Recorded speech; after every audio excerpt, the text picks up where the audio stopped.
Bismillahirrahmanirrahim. Muqaddimatu fi ulumil Qur'an allati hiya mustalahut tafsir. Pada kesempatan baik kali ini kita akan membahas tentang ulumil Qur'an, ilmu tafsir dari kitab Qawaidul Asasiyah karangan Syekh As-Sayyid Muhammad Alawi Al-Maliki. Dalam muqaddimahnya beliau mengatakan i'lam annahu la budda min ma'rifati mustalahit tafsiri qabla qiraati tafsir. Sebelum kita membaca atau mendalami suatu tafsir, sangat penting terlebih dahulu untuk memahami istilah-istilah tafsir terlebih dahulu. Penting untuk memahami kaidah-kaidah tafsir terlebih dahulu. Fayu'rafu al-makki wal madani, sehingga kita tahu ayat ini makkiyah, berarti ayat yang diturunkan di Mekah. Wal madani, ayat ini madaniyah, berarti ayat yang turun di Madinah. Wan nasikhu wal mansukhu, kita bisa tahu nanti tentang nasikh dan mansukh, bahwa ayat itu ada yang dihapus, ada yang menggantikan ayat yang terhapus. Wa asbabun nuzuli, kita juga nanti bisa tahu asbabun nuzulnya, sebab-sebab turunnya ayat. Ayat ini ternyata turun dalam konteks ini, ayat ini turun untuk kaum ini, ayat ini diturunkan untuk menjelaskan ini. Wa yatarattabu ala dzalika fahmu ma'anil ayati, juga tentu dengan memahami kaidah ulumul tafsir, ulumul Quran, kita mendapatkan pemahaman dari ayat-ayat Al-Quran tersebut.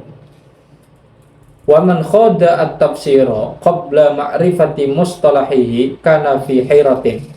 Orang yang membaca atau mendalami tafsir tapi dia belum memahami secara utuh kaidah tafsirnya, kana fi hairatin, maka orang itu dalam kekeliruan. Orang itu dalam kebingungan. Kenapa? Karena begini. Orang yang tidak paham tentang kaidah tafsir, ketika membaca atau memahami makna Quran, yang dia temukan pasti, kok ayat ini kontradiktif dengan ayat yang ini, kok ayat ini tidak sesuai dengan ayat yang ini. Isinya seperti itu. Makanya sangat penting untuk memahami kaidahnya terlebih dahulu. Wa qalla nasyatuhu, semangatnya redup, karena semakin dia mendalami tafsir tanpa dasar kaidah tafsir, semakin bingung dia mendapati makna, sehingga semangatnya semakin turun. Wal tabasat alaihil maqasid, hingga setiap dia membaca tafsir dia tidak mendapatkan apa-apa kecuali kerancuan.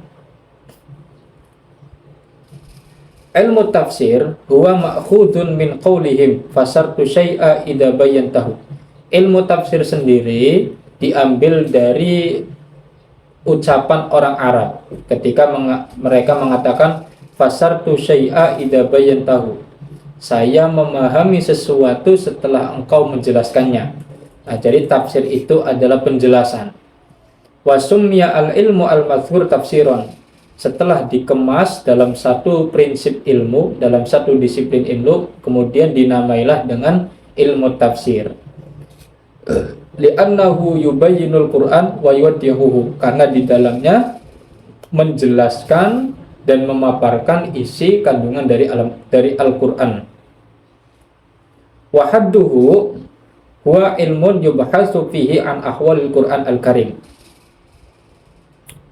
Sebelum kita masuk dalam pembahasan ilmu tafsir, dan ini berlaku untuk ilmu-ilmu yang lain, bahwa sebelum mempelajari suatu fan ilmu, kita harus mengetahui mabadil asyrah, 10 prinsip dalam keilmuan, mulai dari definisinya, kemudian pencetusnya, kemudian maudhu'nya, kemudian istifadahnya, dan lain sebagainya. Dimulai dari definisi. Ilmu tafsir sendiri atau ulumul Quran sendiri didefinisikan sebagai ilmun yubhasu fihi an ahwalil Quran al-Karim, ilmu yang di dalamnya membahas ahwalnya Al-Quran, tingkah dan kondisinya Al-Quran, min jihati nuzulihi kamakiyatin au madaniyatin, dari segi turunnya, ada yang makiyah berarti turun di Mekah, ada madaniyah berarti turun di Madinah, wa nahwihi, ada juga dari sisi nahwunya, kasanadihi, ada juga dari sisi periwayatannya, wa adaihi, segi bacanya, makanya ada ilmu lain namanya ilmu tajwid, wa alfadhihi, dari segi mufradatnya, lafad-lafadnya, wa ma'anihi al-muta'alliqa bil ahkam, dan makna-makna ayatnya yang berhubungan dengan hukum-hukum, wa ghairi dzalik, dan masih banyak lagi. Wa mawdu'uhu kalamullahi azza wa jalla minal haitsiyati al-mazkurah. Fokus pembelajaran ilmu tafsir ini apa? Fokusnya adalah kalamullah, kalamnya Allah azza wa jalla, minal haitsiyati al-mazkurah, dari spesifikasi yang telah disebutkan, nasakh mansukhnya, makiyah madaniyahnya, asbabun nuzulnya, dan lain sebagainya. Nah, setelah kita mengetahui ilmu tafsir, apa faedah yang kita dapatkan? At-tawassulu ila fahmi ma'anil Qur'an. Ilmu tafsir ini berfaedah untuk menjembatani kita untuk memahami makna-makna Al-Qur'an, wal amalu bima fihi ba'dal fahmi, dan menjadi dasar, menjadi prinsip untuk mengamalkan Al-Qur'an sesuai dengan pemahaman yang selaras dengan kaidahnya, artinya benar. Wasamratuhu, apa buah dari kita mempelajari ilmu tafsir? Buahnya adalah at-tamassaku bil urwatil wuthqa, kita berpegangan pada tali yang kuat. Semakin kita faham dengan isi Al-Qur'an, maka semakin tinggi pula tingkat keimanan kita. Wal fauzu bisa'adati fid dharaini, dan mendapatkan kebahagiaan di dunia maupun di akhirat. Siapa pencetus ilmu ulumul tafsir ini? Wa wadi'uhu Allah Ta'ala wa nabiyuhu alaihi salatu wassalam. Pencetusnya adalah Allah Subhanahu wa Ta'ala dan Nabi Muhammad sallallahu alaihi wasallam. Fa huwa ilmun ilahiyyun wa nabawiyyun. Itu mengapa ilmu tafsir ini dinobatkan sebagai ilmu ilahi, karena langsung dari Allah. Wastimdaduhu, sumbernya dari mana? Sumber dari ilmu tafsir ini minal Qur'ani nafsi, dari Quran itu sendiri, wasunnati, juga dari sunnah hadis Nabi, entah itu dari perbuatan, ucapan, atau takrir, wa asalibil arabi, dan tingkah laku orang Arab. Wa masailuhu, permasalahan-permasalahan yang dibahas di dalam ilmu tafsir apa saja? Ma yustafadu minhu min ahkami wa aqaid, yaitu tentang hukum-hukum dan akidah-akidah. Wa amsalun wa mawaid, juga perumpamaan-perumpamaan dan mawaid. Nah, perlu kita ketahui bahwa antara ilmu satu dengan ilmu yang lain itu memiliki relasi, memiliki hubungan satu sama lain.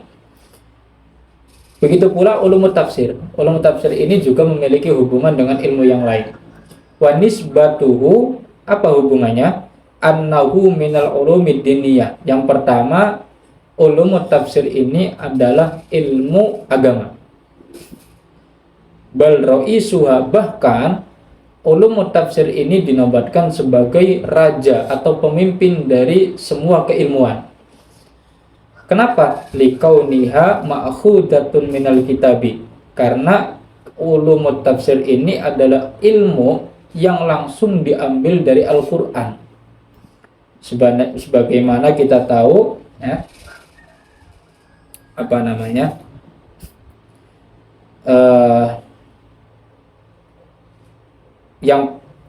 Yang paling dekat dengan Al-Quran itu mulia, dan sesuatu yang muta'alliq dengan Al-Quran pasti ikut mulia. Dan yang paling akrab, paling dekat dengan Al-Quran dari segi keilmuan adalah ilmu tafsir. Makanya disebut dengan ro'isuha. Wa mutawakkifatun fil i'adadi ba'da subuti alaihi. Hubungan antara ilmu tafsir dengan ilmu-ilmu yang lain juga menjadi barometer, di mana suatu ilmu akan dikatakan sah manakala sesuai dengan kaidah-kaidah tafsirnya.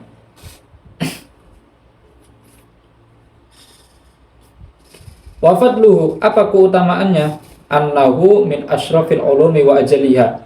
Ilmu tafsir adalah ilmu yang paling mulia, ilmu yang paling agung. Li'annal uluma innama tusyrafu bi syarafi mawdu'atiha.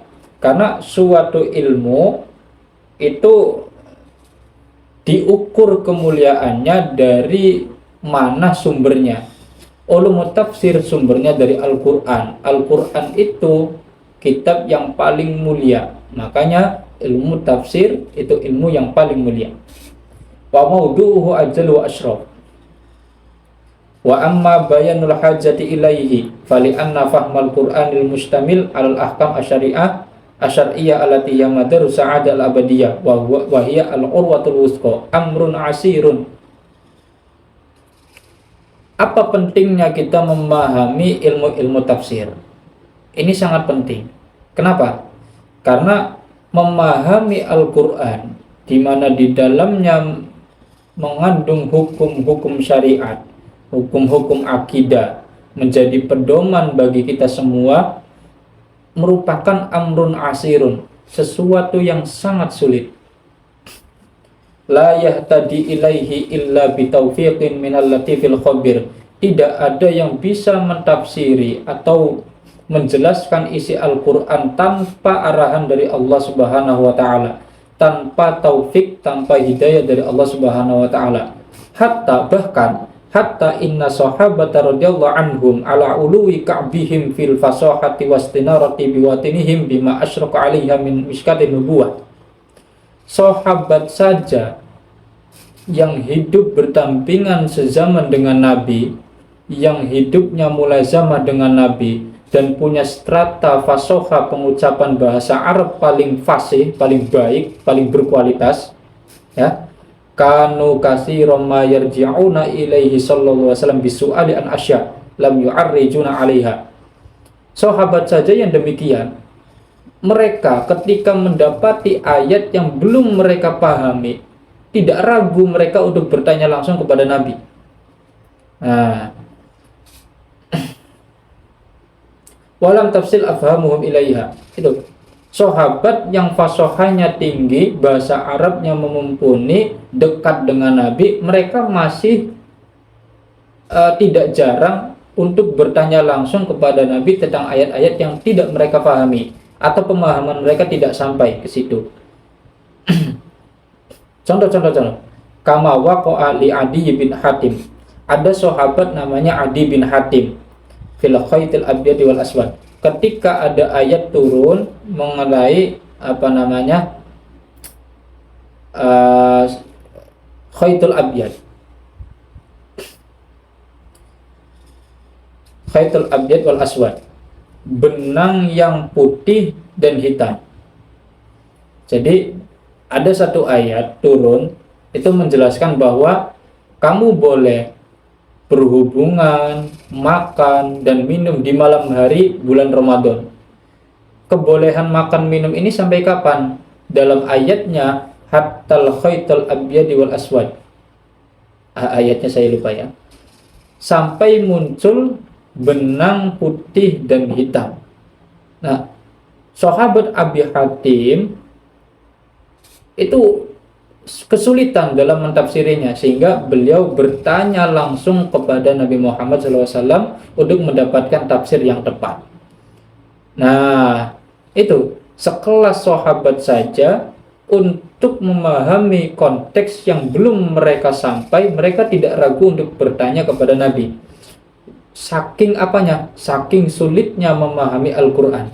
Wala syakka anna muhtajuna ila makanu muhtajina ilahi wa ziyadah.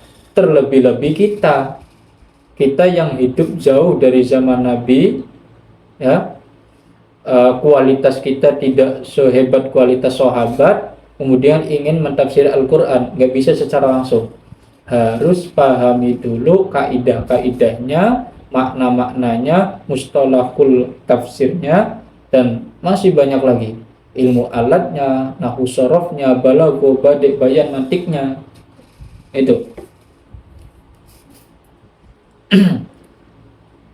Nah, karena ulumul Quran ini atau ulumul tafsir ini membahas tentang Al-Quran, maka kita terlebih dahulu harus memahami apa itu Al-Quran. Di sini didefinisikan haddul Quran.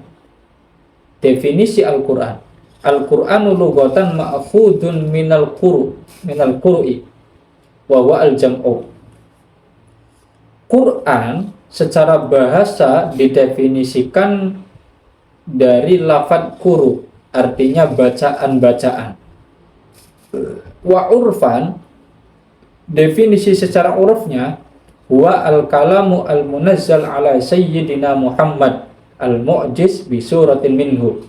Al-Quran adalah kalam ilahi, kalam Allah yang diturunkan kepada Nabi Muhammad SAW, al-mu'jizu bi suratin minhu, yang dijadikan sebagai mukjizat dari surat-suratnya.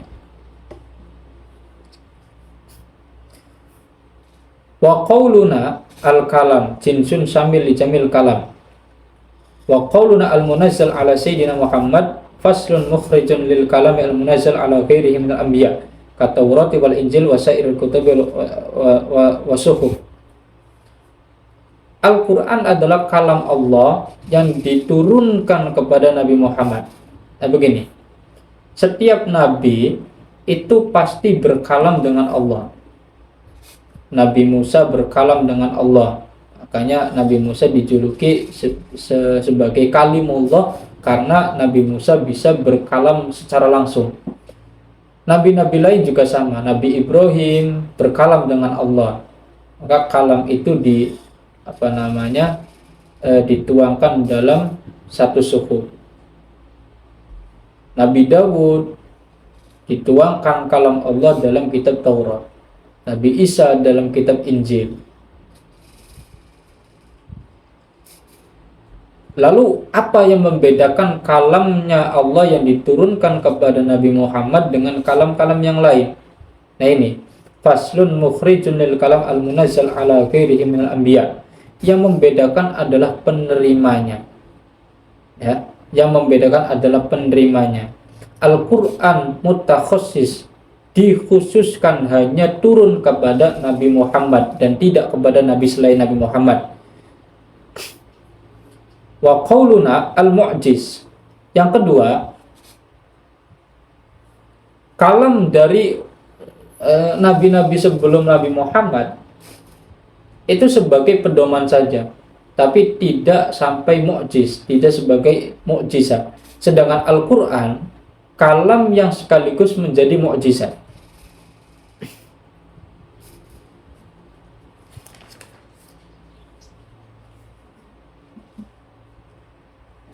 Wa qalu nabi surati minhu bayanun li aqalli ma yahsulu bihi al-i'jaz. Dalam Al-Qur'an ada istilah-istilah. Ada yang disebut dengan surat, ada yang disebut dengan ayat. Nah, apa artinya? Surat adalah bayanun li aqalli ma yahsulu bihi al-i'jaz. Keterangan paling sedikit untuk menghasilkan mukjizat. Wa huwa qadru aksar suratin kal kautsar.